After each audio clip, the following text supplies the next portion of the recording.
Anterior pelvic tilt एक ऐसी condition जो कि आजकल यंग जनरेशन को बहुत ज़्यादा मुतासर कर रही है। Welcome to our YouTube channel. देखिए, एंटीरियर पेल्विक टिल्ट इसको समझने के लिए हमें समझना पड़ेगा कि हर चीज़ कमर दर्द की जो प्रॉब्लम होती है वो एक लोअर बैक की नहीं होती, उसमें बहुत सी चीज़ें ऐसी होती हैं जो उससे एसोसिएट कर रही होती हैं। यानी कि कुछ जो है वो आपके मुहरों की वजह से होती है, कुछ मसल टाइटनेस की वजह से, कुछ आपकी डिस्क बल्ज या हर्निएशन की वजह से। इन सब चीज़ों को हमें डायग्नोज़ करना पड़ता है, हमें देखना पड़ता है पेशेंट के पोस्चर को असेस करके, उनकी कंडीशन और सिम्टम्स को असेस करके। देखिए, यंग जनरेशन में आजकल जो सेक्सुअल काउंसलिंग है वो नहीं है। जो आप मतलब कि सेक्सुअल इंटरकोर्स के दौरान आपकी जो मूवमेंट्स होती हैं आप उनका ख्याल नहीं रखते, जिसकी वजह से क्या होता है कि आपकी टिल्टिंग हो जाती है, यानी कि आपके जो मसल्स हैं वो इम्बैलेंस हो जाते हैं। उसके अंदर हमारे पास एक कंडीशन है जिसे हम एंटीरियर पेल्विक टिल्ट कहते हैं। ये जो हमारे पास पेशेंट आए बेसिकली ये एथलेटिक हैं और ये जिम भी करते हैं, सब कुछ करते हैं, लेकिन फिर भी इनमें एंटीरियर पेल्विक टिल्ट की प्रॉब्लम थी। एंटीरियर पेल्विक टिल्ट में होता क्या है कि आपकी पेल्विस की फॉरवर्ड टिल्टिंग हो जाती है, यानी कि आपकी जो कमर की एक खम होता है जिसको हम लॉर्डोसिस कहते हैं वो इंक्रीज़ हो जाती है।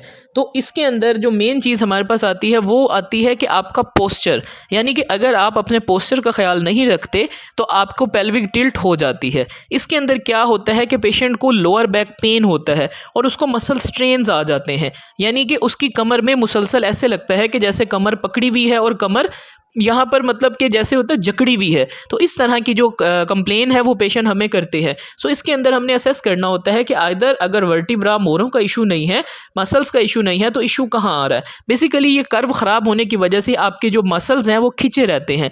जब आप बहुत ज़्यादा देर के लिए बैठते हैं, यानी कि सिटिंग आपकी बहुत ज़्यादा होती है, ज़्यादा देर आप गलत पोजीशन में जब बैठते हैं, मतलब फॉर एग्जांपल आपने ऊपर वाला हिस्सा बिल्कुल इरेक्ट रखा हुआ है, नीचे आप कमर के ऊपर जो है वो खिंचाव दे के बैठते हैं, जिसकी वजह से क्या होता है कि आपके ग्लूटियल मसल्स वीक हो जाते हैं, आपके जो हिप फ्लेक्सर्स हैं यानी कि कूल्हे के जो मसल्स हैं वो टाइट हो जाते हैं। ये स्ट्रक्चरल वेरिएशन आ जाती है आपके पेल्विस में, जो कि आपको लोअर बैक पेन का कॉज करती है। इसके अंदर हमने क्या करना होता है, हमने पहले तो पोस्चरल जो काउंसलिंग है पेशेंट की वो करनी होती है। देखिए, इसके अंदर आपका जो पेल्विस है वो रोटेटेड हो जाता है, टिल्ट फॉरवर्ड हो जाता है, यानी कि थोड़ा सा ज़रा उसकी शेप ख़राब हो जाती है। रिसर्चेस कहती हैं कि ये जो है वो फीमेल्स को 75% इफेक्ट करता है और मेल्स को जो है वो 85%। मीन के मेल्स जो कि सेडेंट्री लाइफस्टाइल के शौकीन हैं, यानी कि ज़्यादा देर जो बैठे रहते हैं, जिनका सिटिंग का ज़्यादा वर्क है, उनको ये टिल्टिंग की प्रॉब्लम आ जाती है। तो इसके अंदर होता क्या है कि ये ग्रेजुअली टाइम के साथ साथ वर्स होती जाती है, यानी कि आप अपनी स्पाइन की पोजीशन का और पेल्विस का ख्याल नहीं रखेंगे तो उससे जो है वो आपकी कमर का दर्द शदीद होता जाता है। पेल्विक टिल्ट के लिए कुछ स्पेसिफिक एक्सरसाइजेज आप लोगों से शेयर की जा रही हैं, जिनको आप देखें। और ये आप अगर पेल्विक का शिकार हैं, पेल्विक टिल्ट का, यानी कि आपका जो कूला है उसके अंदर खम बहुत है और आपका कूला बाहर की तरफ निकला हुआ है, जैसे आप इस तस्वीर में देख रहे हैं, तो ये एक्सरसाइजेज आपके लिए हैं। इस एक्सरसाइज में देखें कि आपने जो है वो इस तरह से कोई तकिया रखना है, उसके ऊपर अपने पाँव का पंजा रखें और आहिस्ता आहिस्ता आपने अपनी कमर को उठाना है। इससे क्या होगा कि आपकी जो कमर का खम ख़राब हो गया है वो ओवर द टाइम बेहतर होगा। बेसिकली ये हम कहते हैं कि ये एक किस्म की ब्रिज एक्सरसाइज है जिसके अंदर हमने थोड़ी सी ज़रा वेरिएशन की है। अब एक जो एक्सरसाइज है ये इसमें क्या है कि हम साइड्स के जो इनके जो मसल्स हैं, फ्लेक्सर्स हैं, उनको स्ट्रेच कर रहे हैं। ये स्ट्रेचिंग जो है ये हमें देनी पड़ती है क्योंकि इसका जो हल है वो स्ट्रेचिंग और स्ट्रेंथनिंग है, यानी कि जब तक हम इनकी स्ट्रेचिंग नहीं करेंगे तब तक हम स्ट्रेंथनिंग नहीं कर सकते, क्योंकि टाइटनेस हो जाती है। टाइटनेस जब होती है तो आपके मसल वहाँ पर सख्त हुए हुए होते हैं, यानी कि आपके जो हिप के फ्लेक्सर्स हैं वो टाइट होते हैं। अब हिप के फ्लेक्सर्स को हमने जो है वो स्ट्रेच करना होता है। सबसे पहले स्ट्रेच करने के लिए इस तरह से हम पोस्चर बनाते हैं और पेशेंट को स्ट्रेच करते हैं। आप जो है सिर्फ स्ट्रेंथनिंग एक्सरसाइजेस करें, स्ट्रेचिंग एक्सरसाइज अगर आपको सही तरीके से करनी आती है फिर आप ये करें, अदरवाइज आपने इतना ज़्यादा प्रेशर नहीं देना, क्योंकि फिजियोथेरेपिस्ट को पता होता है कि एंड फील और एंड रेज कहाँ है जहाँ पर वो पेशेंट को स्ट्रेच देते हैं। उसके बाद जो आप एक्सरसाइज देख रहे हैं इसके अंदर आपने एक टांग अपनी दूसरी टांग के ऊपर रखनी है और अपनी जो एक मतलब कि टांग आपकी दूसरी टांग पे है और दूसरी टांग से आप जो है राइट जो है वो लेफ्ट पे है, तो लेफ्ट से आपने अपनी कमर उठानी है। इसको करने से क्या होगा कि आपकी देखें कि किस तरह से पेल्विक लिफ्ट कर रहा है।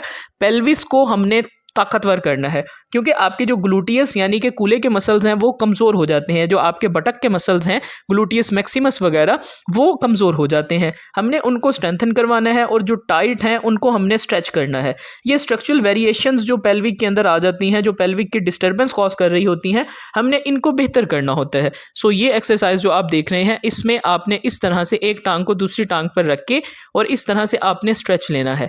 इस स्ट्रेच को लेने से आप बहुत अच्छा फील करेंगे और आपकी जो लोअर बैक पे एक किस्म का प्रेशर जो पड़ा हुआ होता है वो बेहतर होगा। सो इसके बाद हम जो है वो इनको पिरिफॉर्मिस का स्ट्रेच दे रहे हैं, यानी कि इस कंडीशन में आपका जो पिरिफॉर्मिस मसल्स है वो भी प्रेशराइज हुआ हुआ होता है, क्योंकि जब आपकी कमर का खम ख़राब होता है तो आपके मसल्स प्रेशर में होते हैं, टाइटनेस में होते हैं। सो इसके अंदर हम पिरिफॉर्मिस मसल को स्ट्रेच दे रहे हैं। स्ट्रेच देने के बाद अब हम फिगर ऑफ 4 में पेशेंट को पैसिव जो है वो अच्छा स्ट्रेच पिरिफॉर्मिस को दे रहे हैं, ताकि इनके कूल्हे के मसल्स जो सख्त हुए हुए हैं, इनके जो हैमस्ट्रिंग टाइट हुए हुए हैं वो भी बेहतर हों, और साथ में क्या है कि इनका पिरिफॉर्मिस जो टाइटनेस की तरफ है वो बेहतरी की तरफ जाए। सो देखें, ये जो है बेसिकली पोस्चरल अप्रोच होती है हमारी वेरियस कंडीशंस में। यानी कि अब हमारे पास जो एंटीरियर पेल्विक टिल्ट का पेशेंट है उसके अंदर हम क्या करते हैं कि ग्रेजुअली जो है वो ओवर द टाइम पेशेंट को स्ट्रेचिंग्स देते हैं और साथ में क्या है कि स्ट्रेंथनिंग एक्सरसाइजेस गाइड करते हैं। ये एक दिन में ठीक होने वाली कंडीशन नहीं है। इसमें आपने क्या करना है कि आपने जो है वो अपने पोस्चर का ख्याल रखना है, यानी कि आप जहां बैठ रहे हैं वहां के पोस्चर का ख्याल रखें कि आपकी कमर बहुत ज़्यादा ऊपर की तरफ तो नहीं उठी हुई, आप जो है वो अपने कूलों को अंदर की तरफ तो नहीं किया हुआ, और आपने बिल्कुल जैसे होता है ना कि एक पोजीशन में बैठ के और सारा दिन उसी में बैठे हैं, तो उससे क्या होता है कि आपकी जो मसल्स के बैलेंस हैं वो ख़राब हो जाते हैं। जब मसल का बैलेंस ख़राब होता है तो आपकी जो कंडीशन है वो भी डिस्टर्ब हो जाती है। सो इसके अंदर क्या है कि पहले हमने एक्टिव देन पैसिव जो है वो पेशेंट को स्ट्रेचिंग गाइड की। आप ये स्ट्रेचिंग देखें कि आपने इस तरह से ऑपोजिट साइड पर मसल्स को दूसरी तरफ लगाना है। इससे क्या होगा कि इनके एक तो कूल्हे के सारे मसल स्ट्रेच होंगे, साथ में इनका परफॉर्मेंस भी स्ट्रेच होगा। हमने हिप को ज़्यादा से ज़्यादा स्ट्रेचिंग देनी है और साथ में कमर की हमने स्ट्रेंथनिंग करवानी होती है। सो इसके अंदर आप जो देख रहे हैं ये बेसिकली हिप फ्लेक्सर्स के स्ट्रेचेस हैं, यानी कि स्ट्रेच देने के बाद हमने जो है वो इनको नेक्स्ट एक्सरसाइजेस की तरफ मूव किया। इसमें जो सारी एक्सरसाइजेज हैं वो हैं स्ट्रेंथनिंग की। अब इसके अंदर हम इनका जो है वो पेल्विक की ब्रिज करवा रहे हैं, यानी कि ब्रिज करवाने का हमारा मकसद ये होता है कि इनकी कमर के जो मसल्स हैं उनको बेहतर किया जाए। यानी कि आपके जो पोस्चर के मसल्स हैं वो जो कोर मसल्स जिन्हें हम कहते हैं कमर के निचले हिस्से वाले, अब हम उनको स्ट्रेच दे रहे हैं ताकि वो जो टाइट होकर बिल्कुल मतलब कि खिंचे पड़े हैं तो वो बेहतर हों। अब ये देखें कि इस कंडीशन में क्या है कि इनको हमने कहा कि आपने अपने पेल्विस को यानी कि कूल्हे को थोड़ा सा उठाना है, बिल्कुल ऊपर ब्रिज नहीं करना, वहाँ पर उठाकर इसको कुछ देर रखें, ठीक है। उसके बाद आप इसको रिलैक्स करें। देखें, आपने भी इसी तरह जो है वो इस कंडीशन को करना है कि आपने एक दफ़ा उठाकर और उसको काफ़ी देर आप कोशिश करें कि होल्ड करके रखें। जितनी अच्छी देर आप होल्ड करेंगे उतना आपका जो कंट्रोल है मसल्स का वो बेहतर होगा।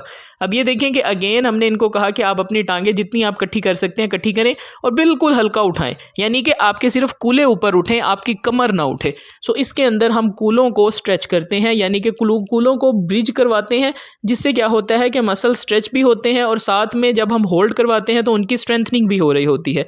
सो इस कंडीशन के अंदर हमने जो है वो मैक्सिमम इनको पेल्विक ब्रीजिंग करवानी है। जितनी अच्छी इनकी पेल्विक ब्रीजिंग होगी उतने इनके फ्लेक्सर्स भी स्ट्रेच होंगे और साथ में स्ट्रेंथन भी होंगे। सो देखिए कि सबसे पहले हमने फॉरवर्ड टिल्ट में कंडीशन को असेस करना होता है कि आदर जो लॉर्डोसिस है वो इंक्रीज़ है, आपकी जो लंबर स्पाइन है उसकी क्या कंडीशन है, आपका पोस्चर किस तरह है, प्रोट्रूजन तो नहीं है, आपका एब्डोमिन की कंडीशन क्या है, यानी कि एब्डोमिन जो है वो आपका किस तरफ जा रहा है, एंटीरियरली जा रहा है या पोस्टीरियरली। उसके अंदर हमने अब इनको कंप्लीट ब्रीजिंग करवाई। अब इसके अंदर आप देखें कि हमने इनको कहा कि आपने फुल ब्रीज करना है, यानी कि कंप्लीट अपनी कमर को उठा कर रखें, होल्ड ज़्यादा देर करें। बेशक आप 5 रेपिटेशंस करें लेकिन आपने होल्ड ज़्यादा देर करना है। These are the very much effective exercises for anterior pelvic tilt. आजकल बहुत से लोगों को यही टिल्टिंग की प्रॉब्लम आ रही है, इनको लोअर बैक पेन नहीं होता, उनकी सिर्फ कमर का खम और उनका जो पोस्चर है वो ख़राब होता है। सो उसकी ख़राबी को बेहतर करने के लिए हम ये एक्सरसाइजेस करवाते हैं, जिसके अंदर हम इनको टेंस थेरेपी भी देते हैं ताकि इनकी पेन कंट्रोल हो, अल्ट्रासाउंड थेरेपी दी जाती है, इनको डिफरेंट जो है वो स्ट्रेचिंग एक्सरसाइजेज, साथ में इनको जो है वो मसल रिलैक्सेशन के लिए मसाजर अप्लाई किया जाता है। उसके बाद ये एक्सरसाइजेस करवाई जाती हैं। सो इसके अंदर क्या है कि हमने अब इनके जो मसल्स हैं उनको थोड़ा सा स्ट्रेच किया, जो कि फिजियोथेरेपिस्ट खुद करता है। अब इसके अंदर हम देखें कि इनके जो है वो क्वाड्रिसेप मसल्स को, हिप के फ्लेक्सर्स को स्ट्रेच कर रहे हैं, यानी कि जितना अच्छा वो स्ट्रेच होंगे फिर उसके बाद उनसे जब एक्सरसाइजेस करवाई जाएंगी तो वो उतने ही अच्छी स्ट्रेंथ डेवलप करेंगे। सो इसके अंदर क्या है कि हमने जो है वो पेशेंट के मसल्स को स्ट्रेचिंग के लिए इस तरह से पेशेंट की पोजीशन बनाई, और अब हम इनके हिप के फ्लेक्सर्स को यानी कि क्वाड्रिसेप सारे जो हैं उनको स्ट्रेच कर रहे हैं। बेसिकली स्ट्रेचिंग और स्ट्रेंथनिंग बहुत हम लेकर जा रहे हैं। इसके अंदर जो कंप्लीट इनके हिप फ्लेक्सर्स हैं जो कि बहुत ज़्यादा टाइटनेस की तरफ थे, उनकी टाइटनेस को हम इस तरह से स्ट्रेच देकर खोलते हैं, यानी कि जब टाइटनेस ख़त्म होगी तो मसल्स के अंदर लचक पैदा होगी और मसल वर्क करेगा। सो इस तरह से क्या है कि हिप के फ्लेक्सर्स को स्ट्रेच किया जाता है। ये एक ऐसी कंडीशन है जिसको सबसे पहले हमें समझना पड़ता है, फिर इसका ट्रीटमेंट करना पड़ता है। अब इनके जो बटक के मसल्स हैं उनको भी हमें स्ट्रेच किया। स्ट्रेच करने के बाद अब जो है वो हम इनके परफॉर्मेंस को थोड़ा सा ज़रा रिलैक्स कर रहे हैं, यानी कि इनके जो पोस्चर के अंदर प्रॉब्लम आ रही है वो मसल टाइटनेस की वजह से है। अब उस टाइटनेस को हमने जो है वो डिफरेंट वेज से बेहतर करना है। अब इनके जो हिप के मसल्स हैं और इनका जो परफॉर्मेंस है वहाँ पर हम जो है वो सॉफ्ट टिश्यू मोबिलाइजेशन करते हैं, यानी कि वहाँ पर अगर टिश्यूज़ में कोई यहाँ पर स्टिफनेस है, कुछ है, तो वो बेहतर हो। यानी कि ये कंडीशन क्या है कि इसके अंदर हमने जो है वो पहले मसल्स को उस तरीके से लेकर चलना है। अब इसके अंदर हमने जो है वो इनको थोड़ी सी ज़रा एक्सरसाइज करवा रहे हैं, जिसके अंदर हम इनको जो है वो उल्टा लिटाकर हम इनको कह रहे हैं कि मैकेंजी प्रोटोकॉल के ज़रिए कि आप जो है वो अपनी कमर को ऊपर उठाएं। ठीक है, इस तरह से क्या है कि इनकी जो लोअर बैक है वो ज़रा, इनके जो एब्डोमेन के और इनके जो बैक के मसल्स हैं वो ज़रा स्ट्रेच होंगे। स्ट्रेचिंग से हमने जो है वो इनकी कंडीशन बेहतर करनी है, देन हमने इनको स्ट्रेंथिंग पर लेकर जाना है। स्ट्रेंथिंग के लिए हमें सबसे पहले मसल्स को रिलैक्स करना है, यानी कि जो आपका पुअर पोस्चर हुआ है जिसमें डिस्टर्बेंस आई हुई है उसको हमने बेहतर करना है। एट द एंड हमने जो है वो इनकी टिश्यूज़ को रिलीज़ करने के लिए स्पाइक स्टिक होती है, जिससे जो है वो अब हम मसल्स को इनके स्ट्रेच करते हैं। अब देखें कि कितना इनकी लॉर्डोसिस इंक्रीज़ हुई है।